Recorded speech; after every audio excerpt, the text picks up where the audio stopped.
Have you ever noticed the way certain women are perceived behind the cameras?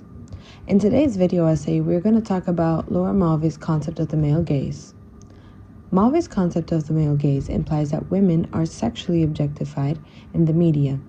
She emphasizes that misogyny in film has been around since 1975, and no one really paid much attention to its meaning.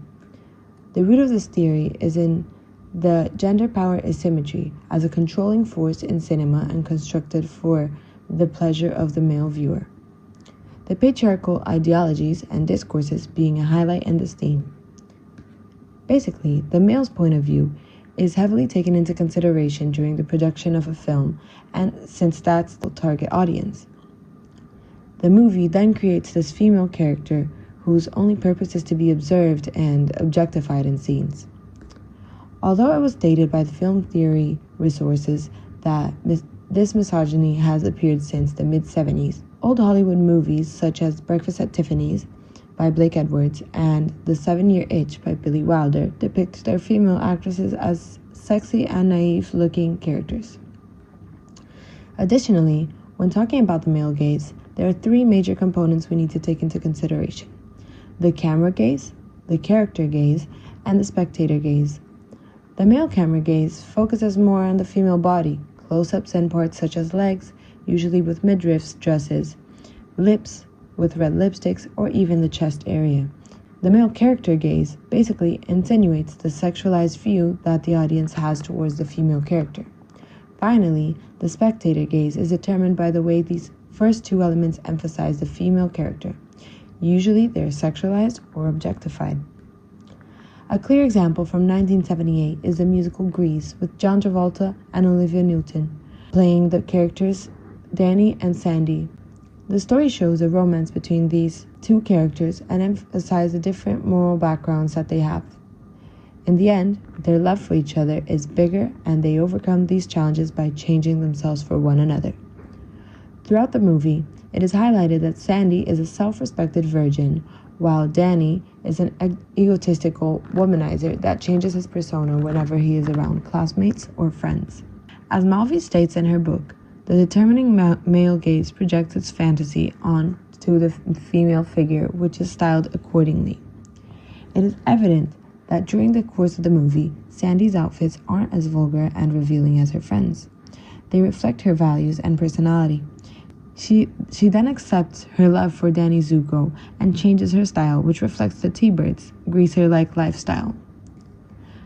With soundtracks like Tell Me More and Look at Me, I'm Sandra Dee, the diegetic sound also serves to emphasize the sexualization of women, in this case of Sandra's.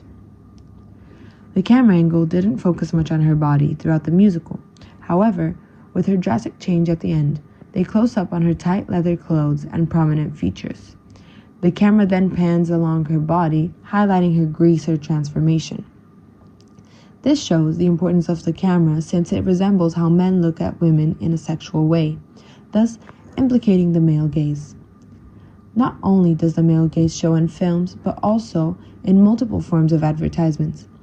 Creative directors chose to emphasize and highlight women's bodily features in order to attract audiences from both genders, women looking for an inspiration and men for admiration. A good example would be Alexa Damie in her Calvin Klein Is an Obsession ad.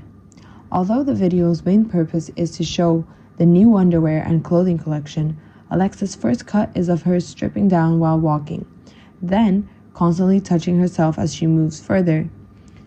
One thing that is very prominent is the camera angle while she is only in her underwear laying down in her bedroom. The summation of these elements match Mulvey's description of women using striptease to signify male desire. Alexa's fixated eye contact with the camera also highlights her to-be-looked-atness, as Mulvey calls it. As we can see, the male gaze is present regardless of the form of media. Tracking back in history, there are many cases in which women are abundantly sexualized in different ways, whether it is in soundtracks, camera or character gaze, fashion choices, body language, and many others. Although nowadays, women feel more confident and empowered, it is still an issue that we see often. Artists such as Brooke Shields and Britney Spears have struggled receiving more than enough attention from male spectators feeling harassed by crew members, fans, or even friends. Mulvey's theory shaped the way we see and perceive women in media.